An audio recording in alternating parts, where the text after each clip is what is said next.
Bismillahirrahmanirrahim. Assalamualaikum dan salam sejahtera. Saya Siti Mahani binti Syekh Ismail, pensyarah daripada College Community Pasir Gudang.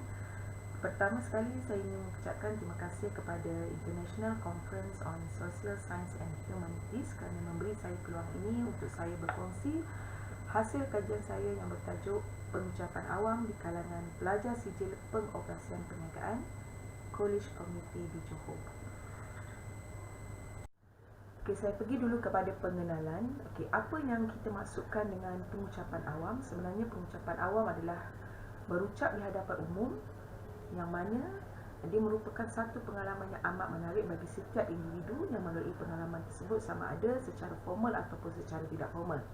Apa yang penting adalah kita perlu memahami bahawa kemahiran atau bakat pengucapan awam bukanlah sesuatu yang dilahirkan bersama seseorang. Sebaliknya, kemahiran dan bakat pengucapan awam itu perlu dipelajari, diasah dan dibentuk melalui proses pembelajaran dan juga melalui pengalaman. Kajian ini dilaksanakan adalah untuk melihat pengucapan awam di kalangan pelajar sijil pengoperasian perniagaan College Community Johor. Maklumat kajian yang dijalankan, untuk pengetahuan semua, responden kajian di College Community Johor terdiri daripada 115 orang pelajar, iaitu 64 orang pelajar adalah daripada pelajar sijil pengoperasian perniagaan College Community Pasir Gudang, 27 orang adalah pelajar sijil pengoperasian perniagaan daripada College Community Bandar Penawar, dan selebihnya 23 orang adalah pelajar sijil pengoperasian perniagaan daripada College Community Ledang.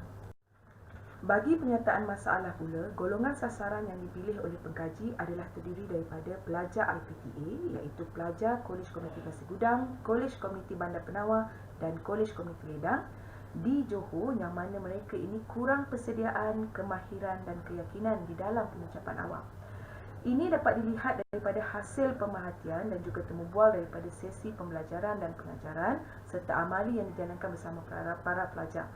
Pelajar kebanyakannya berasa takut, gementar dan gemuruh apabila ditugaskan oleh pensyarah untuk membuat pembentangan secara individu ataupun berkumpulan di hadapan rakan sekelas mereka. Objektif kajian ini dijalankan adalah yang pertama, untuk mengenal pasti tahap pengucapan awam di kalangan pelajar sijil pengoperasian perniagaan di College Community Pasir Gudang, College Community Bandar Penawar, College Community Ledang di Johor dalam aspek persediaan, kemahiran dan juga keyakinan.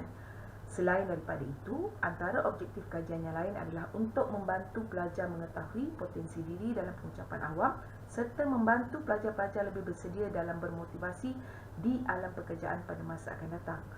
Selain daripada itu, kajian juga dilaksanakan untuk menentukan skor min persediaan, kemahiran, keyakinan pelajar-pelajar dalam pengucapan awam, dan yang terakhir adalah untuk menentukan sama ada terdapat perbezaan yang signifikan secara statistik skor min persediaan, kemahiran dan keyakinan berdasarkan jantina pelajar yang dikaji.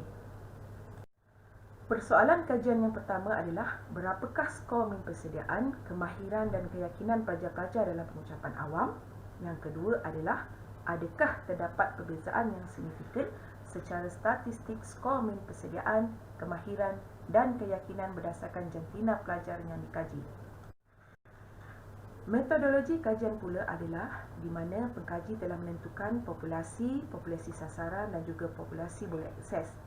Populasi bagi kajian yang dijalankan adalah pelajar College Community di Malaysia, manakala populasi sasaran pula adalah pelajar College Community Johor, dan populasi boleh akses adalah pelajar sijil pengoperasian perniagaan ataupun SPP College Community Pasir Gudang, College Community Bandar Penawar dan College Community Ledang. Populasi boleh akses ini adalah digunakan oleh pengkaji sebagai sampel untuk mewakili populasi. Seterusnya saya pergi kepada instrumen kajian dan kaedah penganalisian data. Dalam kajian ini, instrumen yang digunakan untuk mengumpul data adalah menggunakan borang soal selidik. Ada 4 bahagian dalam borang soal selidik ini, iaitu bahagian A, demografi, B, persediaan, C, kemahiran, D, keyakinan. Kesemua data yang dikumpul dianalisa dengan menggunakan SPSS version 23. Penganalisaan data ini dibuat dengan cara mencari nilai mean, peratusan, analisis one way ANOVA dan juga alpha Cronbach.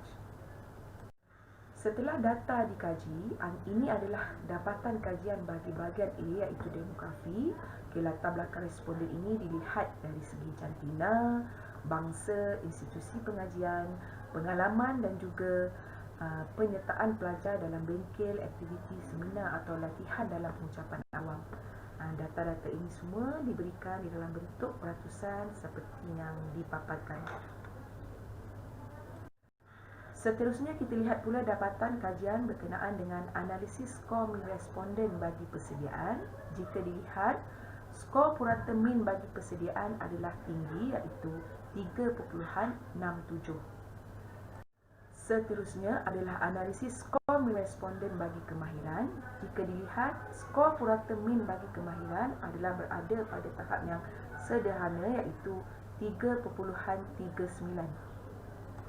Manakala analisis skor min responden bagi keyakinan pula adalah skor purata minnya adalah sebanyak 3.12, juga berada di tahap yang sederhana. Secara keseluruhannya, analisis skor min responden bagi persediaan, kemahiran dan keyakinan seperti yang telah saya terangkan tadi, bagi persediaan, skor minnya adalah tinggi, bagi kemahiran dan keyakinan pula adalah berada pada tahap yang sederhana. Okey, seterusnya saya terangkan pula perbezaan signifikan skor min persediaan, kemahiran dan keyakinan pelajar-pelajar berdasarkan jantina yang dikaji. Jika dilihat daripada ANOVA table ini, ketiga-tiga tidak menunjukkan perbezaan yang signifikan terhadap jantina yang dikaji. Ini kerana nilai skor min signifikannya adalah melebihi daripada 0.05.